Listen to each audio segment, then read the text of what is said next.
Me da mucho gusto estar con ustedes para platicar en nombre de la ley. En esta ocasión estamos visitando a Miquel Arreola Peñalón. Hemos venido con él y ha aceptado nuestra visita para platicar de un tema que está presente en nuestra vida cotidiana, pero que muchas veces no tenemos la idea clara de cómo nos afecta desde el punto de vista normativo, desde el punto de vista regulatorio, desde el punto de vista jurídico. Muchas gracias, Miquel Arreola. Qué honor. Por recibirnos. Muchas gracias, muy agradecido de volver también a este programa que ha sido para mí también una gran herramienta de entendimiento jurídico, pero también un gran orgullo estar aquí otra vez. Muchas gracias, Miquel. Gracias. Anunciaba yo a nuestro público Sí. tan amable que vamos a platicar de un tema de actualidad y sobre todo de futuro. La regulación de la salud. Sí.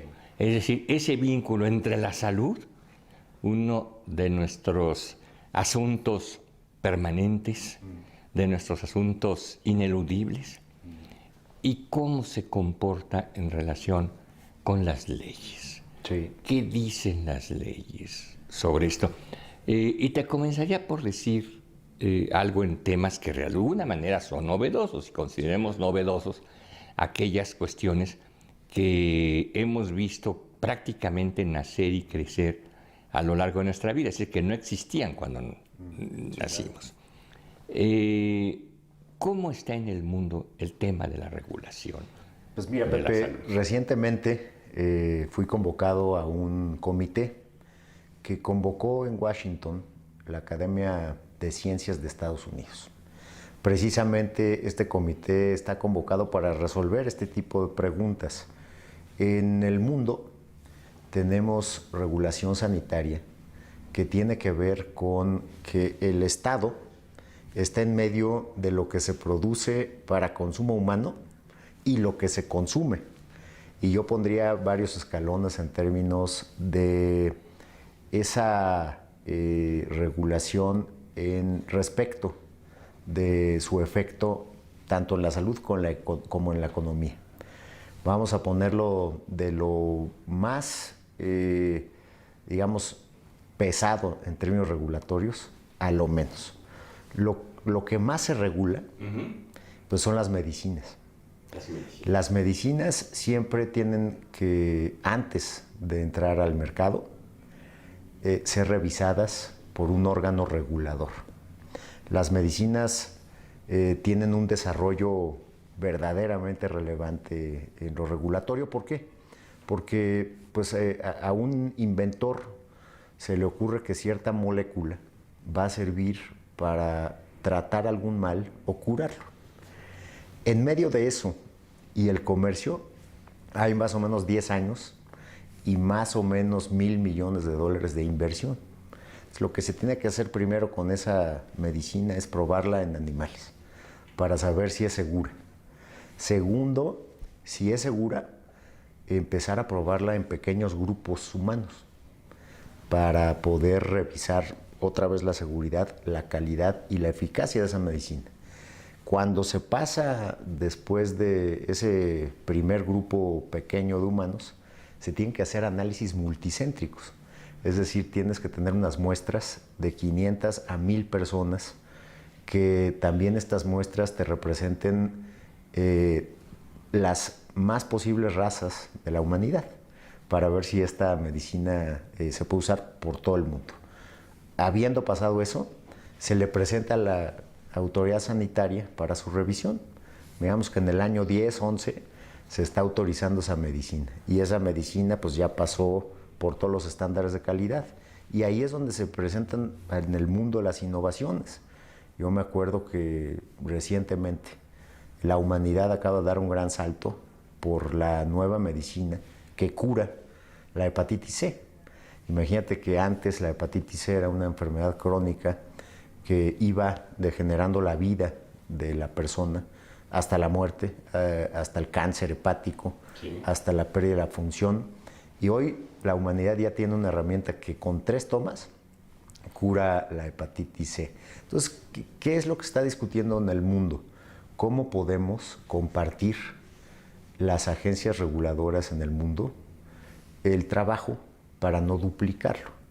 En el comercio exterior, la única barrera de entrada para una medicina en el mundo, pues ya no son los aranceles, ahora son pues las revisiones múltiples que se tiene que hacer una medicina, y ahí se pierde mucho dinero, se pierde mucho esfuerzo de cosas que ya revisó una FDA o una agencia de medicamentos de Europa, y lo que se hace ahora es confiar en el trabajo de otras agencias para reducir los tiempos de entrada de las medicinas a los mercados y sobre todo para reducir el tiempo. ¿Hay en esto alguna validación internacional? Es decir, lo que aprueba un país tiene que ser verificado en otro país otra vez desde el inicio, o se le da una validez, digamos, cuando voy a país extranjero, alquilo un auto, me piden mi licencia de manejo, muestro mi licencia mexicana y queda satisfecho el requisito? Ese es un gran ejemplo, es una analogía perfecta que se da en algunos casos. Y la política de las autoridades de salud, como la Organización Panamericana de la Salud, ha sido precisamente generar esa cooperación. Y esa cooperación ¿En todo el continente? En todo el continente. Y esa generación de cooperación se da a partir de compartir pues un mismo proceso de aprobación.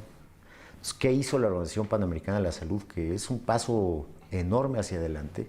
A partir del 2001, 2002, se generó un grupo de países para fijar un estándar común.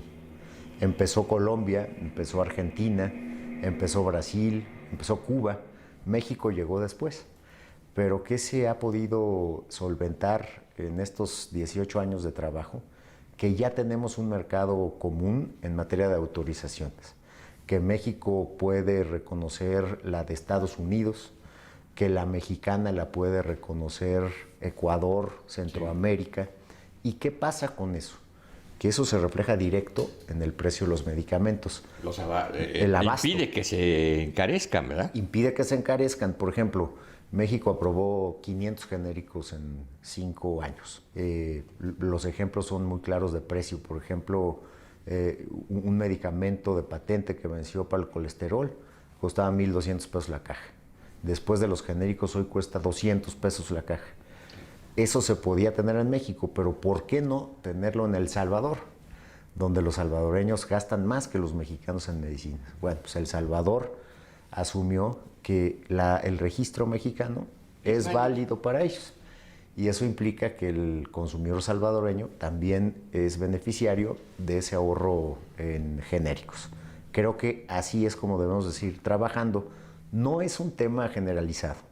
Entonces, en este grupo que estamos, afortunadamente soy el único latinoamericano en este grupo de la Academia de Ciencias de Estados Unidos, lo que se recomienda al mundo es seguir en este trabajo continuo de cooperación, en seguir confiando en las otras agencias, porque tampoco queremos, por ejemplo, que Nicaragua sea una FDA. Nunca lo va a ser. La FDA lleva casi 100 años autorizando medicinas, desde 1928. Imagínate, autorizó la primera vacuna, la primera penicilina, el primer antibiótico, y obviamente Nicaragua no va a tener esas capacidades, pero si Nicaragua decide confiar en la FDA, puede llevar rápido sus medicamentos y puede llevar rápido ahorros a la población. Desgraciadamente, lo que se ve en la evidencia es que países chicos, países pobres en ingreso, son los que enfrentan mayores precios de medicinas por no tener este tipo de mecanismos. Exactamente. Entonces esas cosas son solventables siempre y cuando exista confianza entre autoridades. Esa es una cosa muy, muy importante. Las medicinas, los medicamentos, Es el punto en donde está más avanzado el tema de la regulación en materia de salud. Sin duda, y por ser el aspecto más regulado de las legislaciones locales.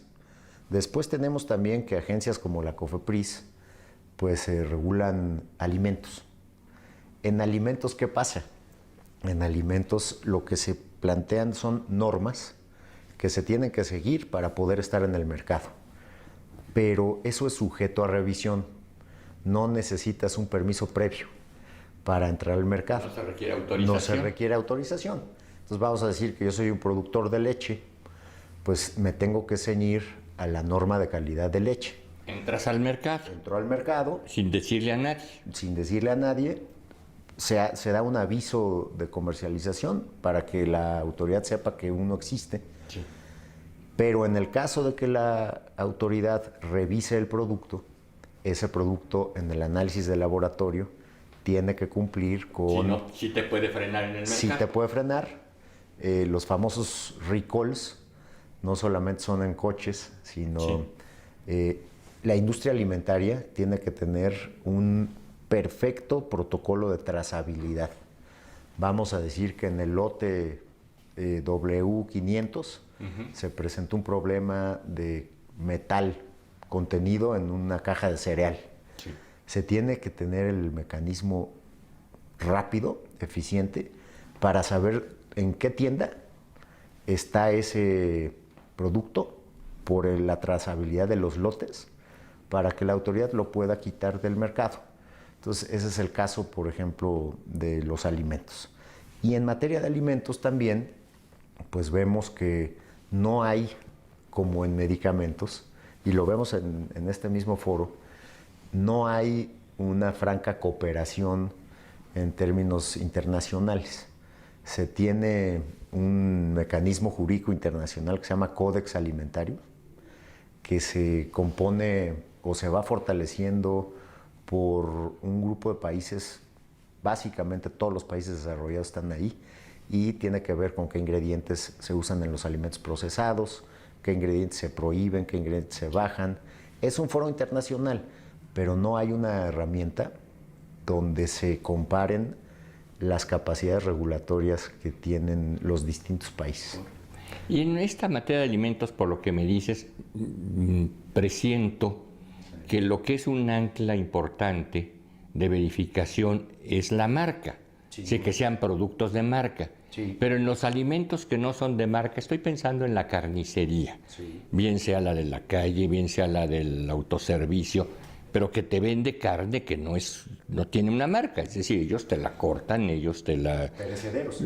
Y después vamos a los restaurantes. Sí. Pues mira, tocas un punto importantísimo, donde la capacidad del gobierno tiene que ir hasta cualquier punto de consumo humano.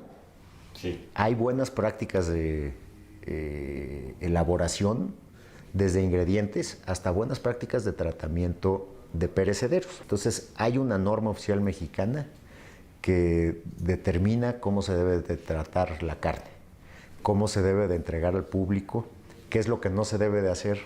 Y ahí es donde el sistema federal sanitario determina que los estados tienen que tener verificadores sanitarios. Los famosos verificadores de la salud o sanidad, de salubridad, ¿te acuerdas que es muy usada esa frase por las mamás? Inspectores de salubridad habían, así se les llamaba. Siguen existiendo. Ahora son verificadores de salud, donde lo que se determina es en cada establecimiento de consumo humano si se siguen buenas prácticas. Yo me acuerdo que cuando estuve en la COFEPRIS, pues tuvimos un grave problema de clenbuterol, recordarás. Un alimento del ganado, ¿verdad? Sí. Donde previo a la matanza se usaba clenbuterol, que es una sustancia prohibida, para engordar las últimas 2 semanas a los animales. Entonces lo que hacíamos nosotros era ir a los rastros y en el rastro tomar la muestra de orina. Y bueno, nos encontramos que en muchos de los casos había en la orina rastros o trazas de clenbuterol, y ahí es donde tuvimos que actuar rápido con clausuras a los propios establecimientos. Esto era para vender más kilos. Sí, claro, lo incrementas más o menos en 200 kilos en las últimas 2 semanas previas a la matanza, y ahí es donde yo creo que no se puede jugar con la salud.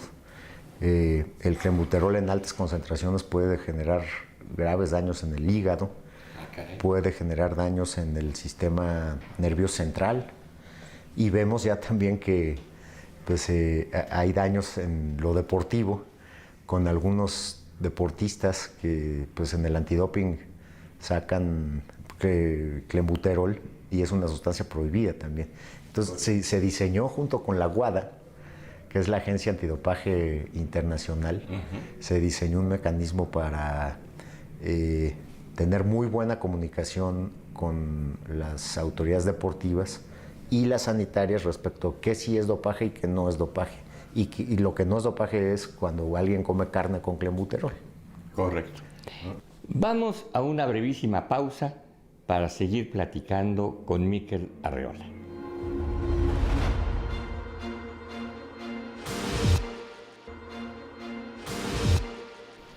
Regresamos con nuestra plática con Miquel Arreola sobre regulación de la salud. Y los establecimientos de alimentos preparados, y no me refiero nada más al restaurante, me refiero a la fonda, a la lonchería, y si se pudiera, a pesar de la informalidad, al puesto de banqueta. Pues mira, ahí tienes una gran diversidad. ¿Pero se hace algo o hay...? Por supuesto. Sí. Lo que se hacen son visitas de los inspectores de salubridad de manera permanente, aleatorias. No puedes... Claro, no puedes verificar todas, ¿no? Ajá. Pero lo que se hace es básicamente revisar buenas prácticas en preparación de alimentos. La refrigeración, el agua. Si tú me preguntas cuál es la principal preocupación de la Organización Mundial de la Salud todavía en el mundo, en términos de salud, es el agua. El agua puede ser la fuente de vida o puede ser la fuente de cualquier infección que puede terminar con comunidades enteras. Entonces el agua tiene que ser revisada de manera muy estricta en la preparación de los alimentos. Eso me permite hablar también qué es lo primero que revisas después de un temblor, una inundación, un huracán. Lo que hacen los verificadores sanitarios es, en los albergues, por ejemplo, lo primero que van a revisar es el agua. Lo primero que se revisa en los restaurantes es el agua. Después las condiciones de refrigeración, después las condiciones de preparación, donde se pueden presentar riesgos a la salud. Y hay un dato que no es muy medible en términos de personas, porque no se reporta, pero la cantidad de vidas que se pierden por enfermedades estomacales en el mundo al año es comparable con la de cualquier epidemia de sarampión o de dengue. Son todavía altos los números en relación con muertes de enfermedades estomacales, diarreas, que hoy no se pueden controlar precisamente por el agua. Sí, hay países donde está entre los primeros. Por ejemplo, África subsahariana. Sí. Reporta altos índices de mortalidad por enfermedades diarreicas, y también la parte de Asia, donde hay países, por ejemplo, Indonesia, países que tienen una gran parte de su territorio, Vietnam, bajo el agua, ¿no? Las condiciones son muy húmedas. Y ahí, desgraciadamente, todavía pues, las poblaciones sufren mucho por no tener acceso a agua potable. Lo que tú dices, el agua es una fuente de vida. Es una fuente de vida. Pero es una fuente de vida que no tiene valencia propia, es decir, es fuente de vida para los humanos y es fuente de vida para los microbios. Por es supuesto. decir, es fuente de vida para todos. Para las bacterias. Sí.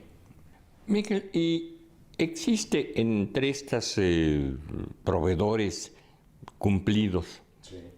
Mencionabas el ejemplo de la leche, o mencionábamos el ejemplo de los restaurantes. ¿Existe algún NOM ¿Existe a los cumplidos alguna estrellita que yo, productor de buena leche, pueda poner en mi empaque o en la puerta de mi restaurante? Pues mira, sí hay una norma oficial mexicana casi para todo, Sí. ¿no? Se han generado esfuerzos de incentivos para los bien portados y se han generado sellos, sí, sellos de productos orgánicos, sellos de mejores prácticas de aplicación, sellos de restaurantes donde no se fuma, por ejemplo. Sí. Pero en la práctica económica, sabemos que la COFEPRIS, por ejemplo, regula el 10% del PIB, 43 centavos de cada peso que se gasta.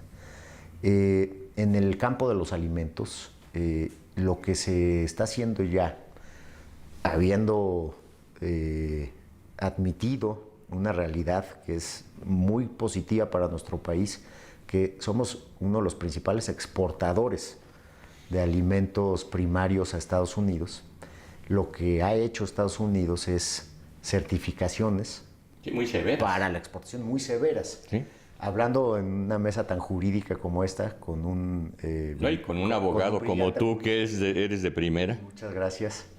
Bueno, en el 2014, el Congreso americano aprobó una ley que se llama Food and Safety Modernization Act, que implica actos casi extraterritoriales, porque lo que le impone al exportador del mundo es una norma sin la cual no puede exportar a Estados Unidos. Sí, no puede ingresar al mercado No puede norteamericano. ingresar, y esas certificaciones pues dependen del gobierno americano, se hacen en territorios que no son el territorio de Estados Unidos, pero que en su implementación obligan a los productores a seguir una serie de criterios muy estrictos para precisamente mandar su producto a Estados Unidos, donde el 70% de la comida que llega no se produce en Estados Unidos. Esa es la principal preocupación de Estados Unidos.